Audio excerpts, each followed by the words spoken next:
Hello বন্ধুরা, good morning. তো আজ সোমবারের বুদ্ধ পূর্ণিমার দিনের এই ভিডিওটা। তো বাড়িতে সেদিন পূর্ণিমা পুজো করা হবে। তো বেলা 10টা প্রায় বেজে গিয়েছে। তো আমার কাজকর্ম শেষ হয়নি। মেয়েকে বললাম স্নান করে ঠাকুরঘরে ঢুকে একটু পুজোর জোগাড়টা ও স্নান করে ঢুকে গেছে ঠাকুরঘরে গিয়ে সমস্ত পুজোর জোগাড় করে নিল। আর ঠাকুরমশাই আসার কথা 11টায়, উনিও ঠিক 11টায় চলে আসছে। হাতে হাতে আমি আরেকটু গিয়ে জোগাড় করে নিলাম। তারপরে সবাই ঠাকুরমশাই আসার পরে সব জায়গা চলে আসলো ঘরে। তারপরে আমাদের পুজো প্রস্তুতি শুরু হয়ে গেছে। যেহেতু সবাই এক বাড়িতে একসঙ্গে থাকি, আমরা যে কোনো পূজাই করি না কেন সবাই চলে আসি পূজার মাঝখানে। তো আমাদের পূজা প্রায় শেষের দিকেই, আরতি করা হয়ে গেল। তো আমার ভিডিওগুলো তোমাদের যদি ভালো লাগে অবশ্যই আমাদের পাশে থাকো আর লাইক কমেন্ট শেয়ার করো।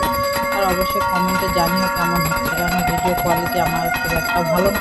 আমি যেরকম পাচ্ছি সেরকম মতোই করছি, আর কী করবো।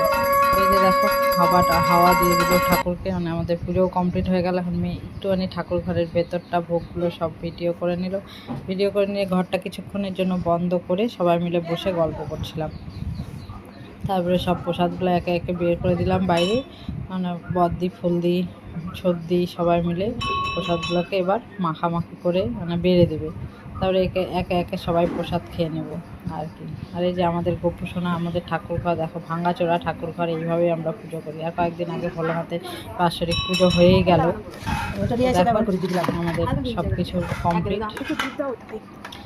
প্রসাদ বাড়া হচ্ছে, তারপর প্রসাদ খাওয়া দাওয়া করে পুজোর ঠাকুরঘর থেকে বেরোতে আমাদের 12:30 বেজে গেল। তারপরে এদিকে খাওয়া দাওয়া সেরে নিলাম।